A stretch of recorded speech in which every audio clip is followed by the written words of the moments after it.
I want to welcome you to Tall Tales and Other Stories, and I'm Brother Mike. Well, we got the 4th of July weekend going on here, so you might hear a little popping of firecrackers as I tell you a very interesting story. It's about a place called Al's Guest House on Krome Avenue in Homestead, Florida. You know, I had a transitional period going on in my life at one time involving this structure, and I had just finished riding in from Eugene, Oregon to Boston, down to Miami, ended up down in Homestead. And of course, when I got into town, then I had to get myself set up, and I heard about this place called Al's Guest House. And it was right within my price range because I didn't have a lot of money at the time, and every cent was precious. And this was a place where I didn't have to spend a lot of money just to have a roof over my head, believe me. And that's just about all I had. So I went over there and met a gentleman from New York, a little short Italian fella. Back then in those days, they kind of like to sport all that gold and make sure you get to see the hair on their chest. And this guy had a Chester Morris pencil-thin mustache, quite the dashing image. And, what he possessed on the outside, he kind of lacked on the inside, because this guy, very easy to tell after just meeting him for a few minutes that, he was kind of on the, exploitive side. He took me up this long flight of stairs to a floor of with a big giant hallway and rooms off to both sides. And the first, he's showing me these rooms that are available. He opens the door to one of these places, and there's like a guy sitting on the floor, naked except for a pair of really dirty underwear. And he's got like a hot plate, and he's trying to cook something, but really what he's doing is he's like burning a hole in the floor. This guy could have burned this place down. We had to, get him reoriented. It was obvious that he had, severe psychological issues. And I declined that room. But he took me to another room, and each one of these rooms, you had to share it with somebody else. And in this particular room, nobody else was there. You walked in, there was a little room there, and a doorway that you walked through into a much larger room, which is the room that I was considering. And I knew that it wasn't going to get any better. So, hey, I told the guy I'll take it, and the room was $35 a week. I gave him $70, and he gave me a key to the front door downstairs, and I didn't have much to move in. Then I rode in on a motorcycle, so I had a backpack full of clothes. I had a tent.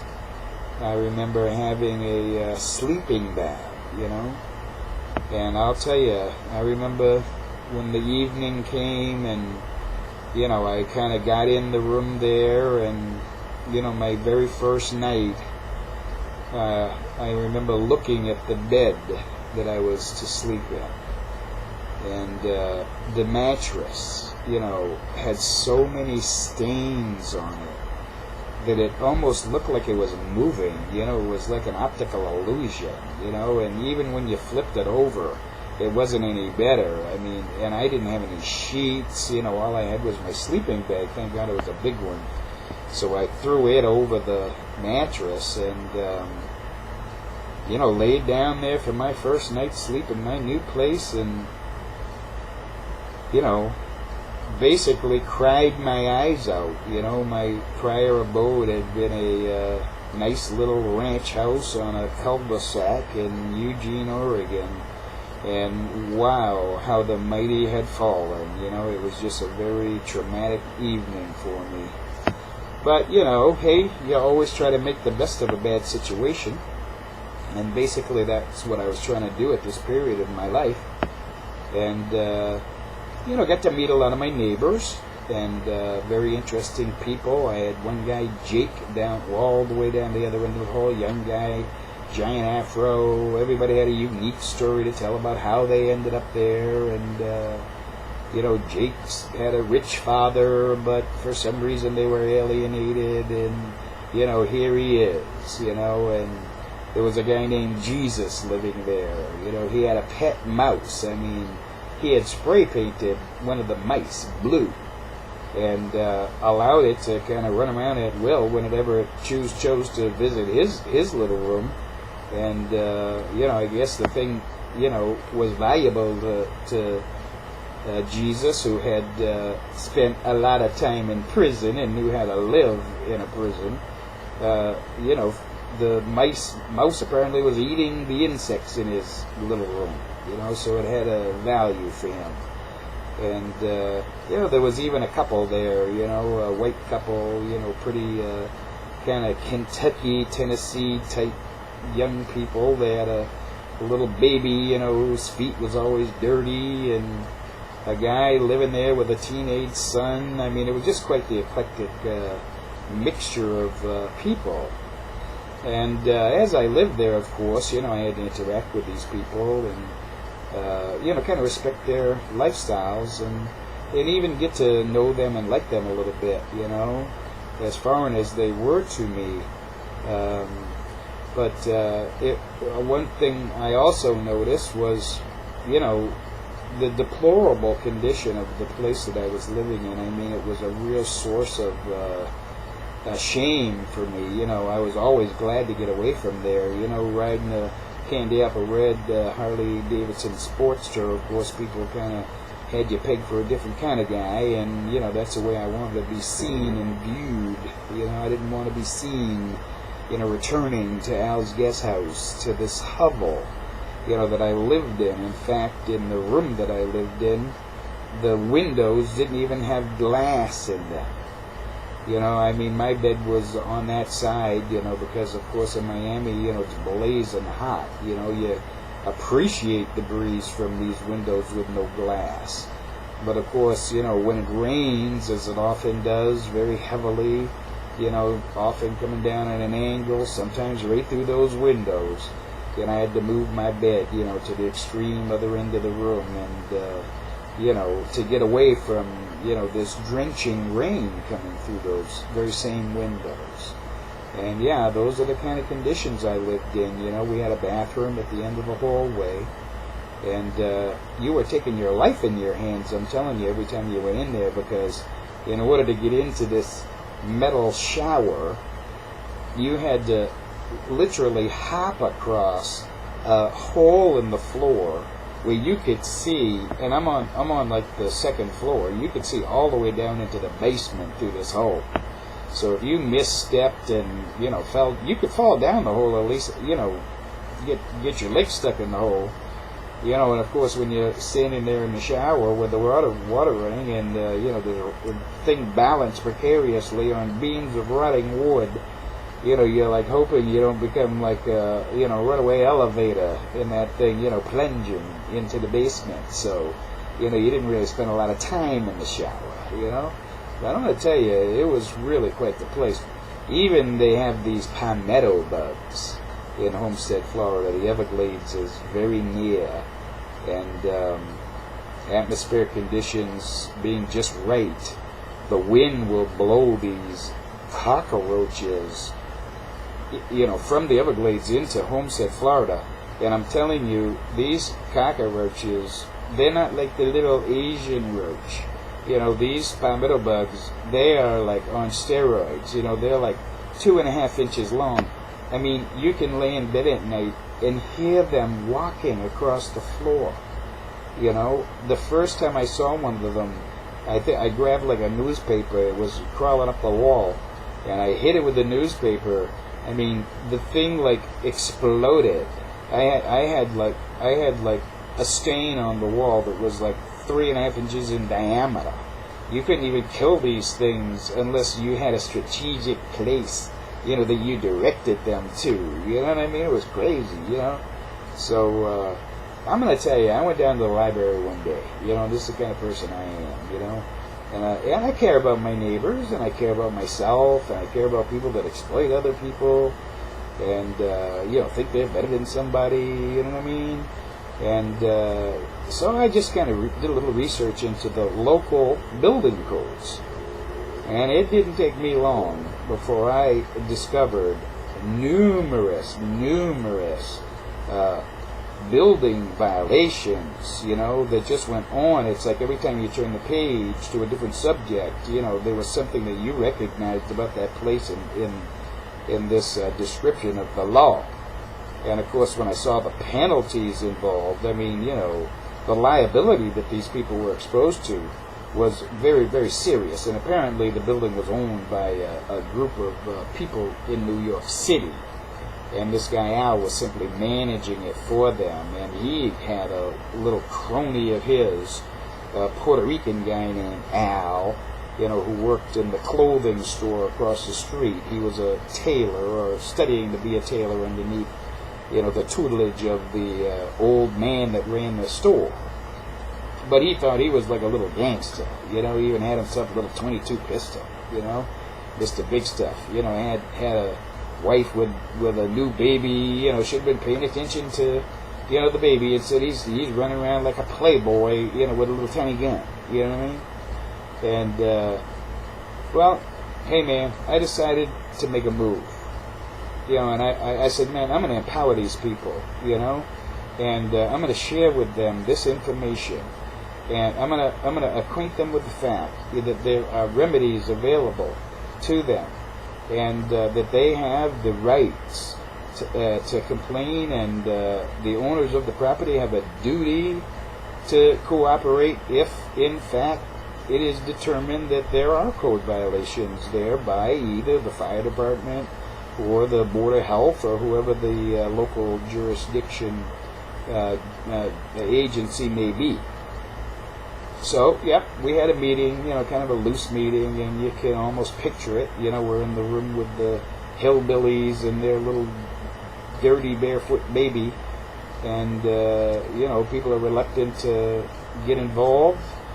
But as I rolled out the information and verified it with the copies that I had made of the statutes, they became a little bit more interested, and we selected the hillbilly man there to kind of be the president of this loose federation of tenants.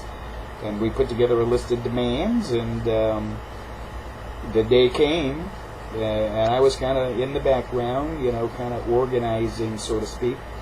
And the day came when they presented these demands to Al. Well,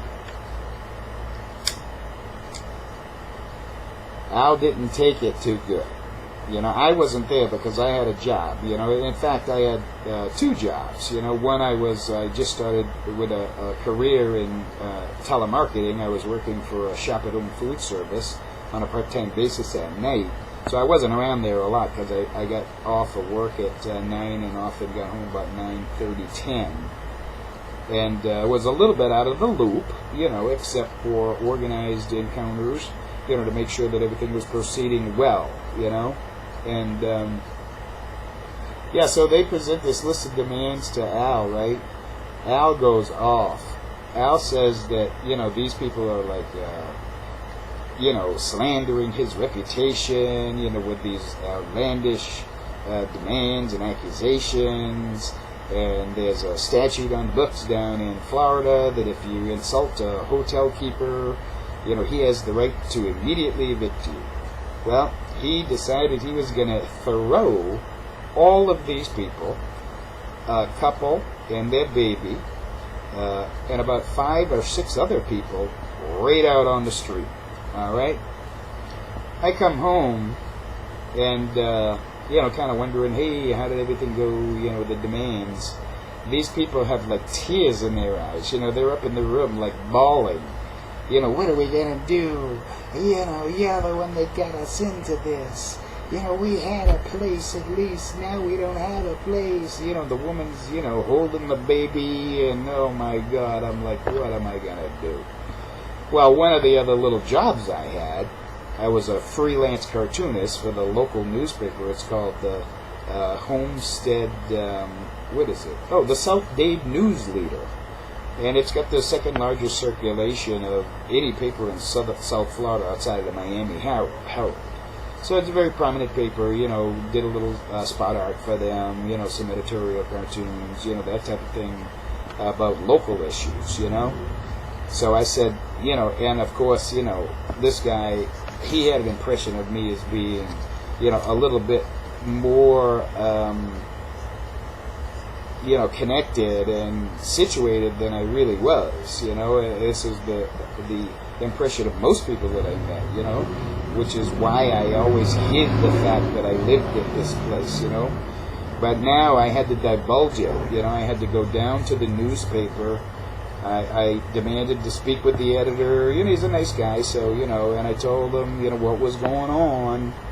And I says, hey, man, if you want a real good story, be down at Al's guest house tomorrow at 12 o'clock because he's going to be throwing women and children out onto the street.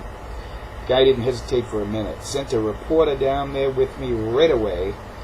I took him up into my room. I showed him what was going on. He took pictures and he asked me questions and all that type of thing. And next day, they had the reporter down there, photographer.